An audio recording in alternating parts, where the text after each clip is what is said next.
달콤한 말씀, 행복한 하루, 말씀 묵상 시작하도록 하겠습니다. 오늘 우리가 함께 묵상할 말씀은 구약성경 사무엘상 27장 1절에서 28장 2절 말씀입니다. 제27장.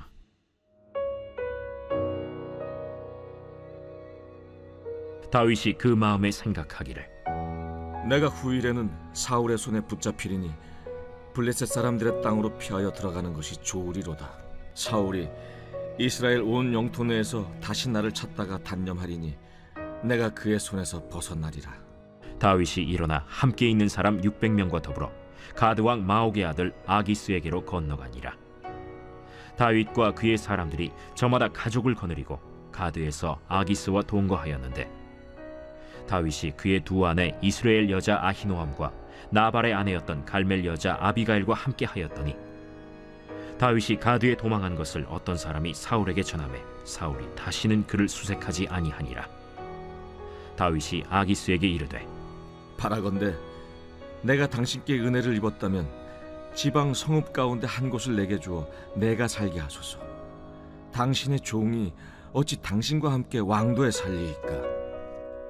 아기스가 그날에 시글락을 그에게 주었으므로 시글락이 오늘까지 유다 왕에게 속하니라. 다윗이 블레셋 사람들의 지방에 산 날 수는 1년 4개월이었더라. 다윗과 그의 사람들이 올라가서 그술 사람과 기르스 사람과 아말렉 사람을 침노하였으니 그들은 옛적부터 술과 애굽 땅으로 지나가는 지방의 주민이라. 다윗이 그 땅을 쳐서 남녀를 살려두지 아니하고 양과 소와 나귀와 낙타와 의복을 빼앗아 가지고 돌아와 아기스에게 이르매, 아기스가 이르되, 너희가 오늘은 누구를 침노하였느냐? 다윗이 이르되, 유다 네겝과 여라무엘 사람의 네겝과 겐 사람의 네겝이니이다. 다윗이 그 남녀를 살려서 가드로 데려가지 아니한 것은 그의 생각에 그들이 우리에게 대하여 이르기를 다윗이 행한 일이 이러하니라 하여 블레셋 사람들의 지방에 거주하는 동안에 이같이 행하는 습관이 있었다 할까 두려워함이었더라.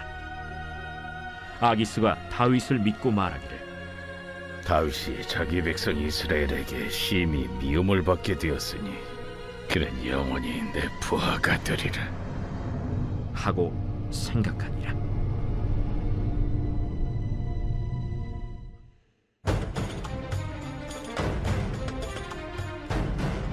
그때 블레셋 사람들이 이스라엘과 싸우려고 군대를 모집한지라. 아기스가 다윗에게 이르되, 너는 밝히 알라. 너와 네 사람들이 나와 함께 나가서 군대에 참가할 것이니라. 그러면 당신의 종이 행할 바를 아시리이다. 그러면 내가 너를 영원히 내 머리 지키는 자를 삼으리라. 오늘 우리가 27장 말씀을 함께 읽었는데요. 여기 바로 전에 있는 26장 말씀을 보면 다윗이 사울 왕을 죽일 수 있는 절호의 기회를 잡게 됩니다. 하지만 거기서 다윗이 사울을 죽이지 않고 살려주게 되죠.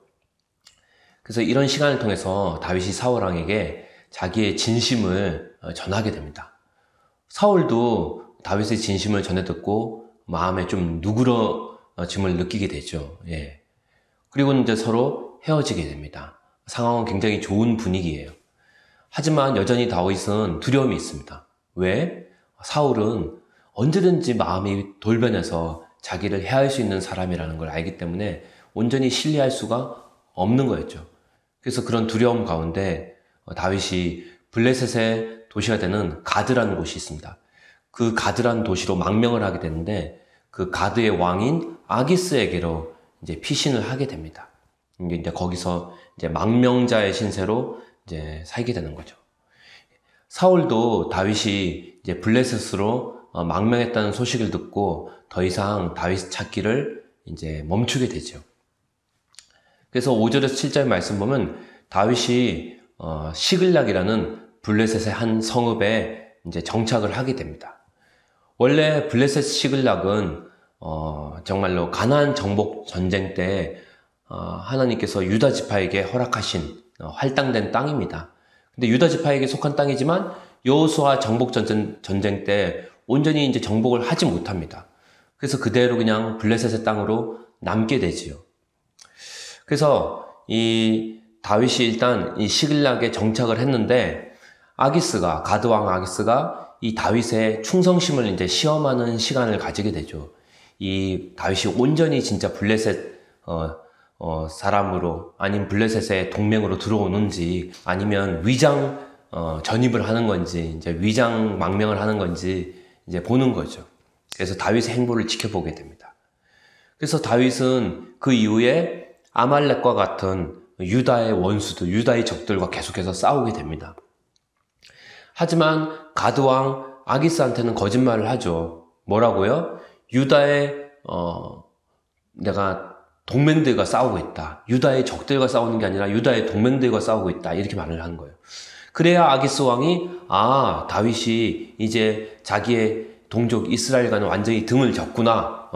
이제 이스라엘을 버렸구나 하는 이제 생각을 하게 될 테니까요. 그래서 12절 보면은 실제로 아기스는 다윗이 이제 완전히 자기 민족 이스라엘로부터 등을 돌렸다고 이제 믿게 됩니다. 생각하게 됩니다. 그래서 그에 대해 신뢰를 가지게 되죠. 그래서 28장 1절에서 2절 말씀 보면 다윗의 전략이 일견은 성공하는 것 같은데 사실 이 거짓말이 오래 가지 못하죠. 이제 들통나게 마련인데 블레셋이 이스라엘과 이제 전쟁을 하게 됩니다. 근데 마침 이 다윗이 가드왕 아기스에 부하니까 아기스가 이스라엘과의 전쟁에 참여하게 되면은 어떻게 됩니까? 아기스의 부하가 되는 다윗도 자연스럽게 이스라엘을 향해서 이제 칼을 들어야 되는 이제 상황이 전개가 되는 거죠.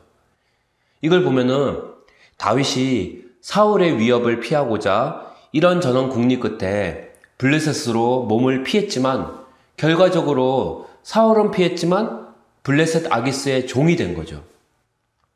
그래서 이걸 보면 어려운 상황 가운데 인간적인 지혜와 야근꾀로 우리가 순간순간 상황은 모면할 수가 있습니다.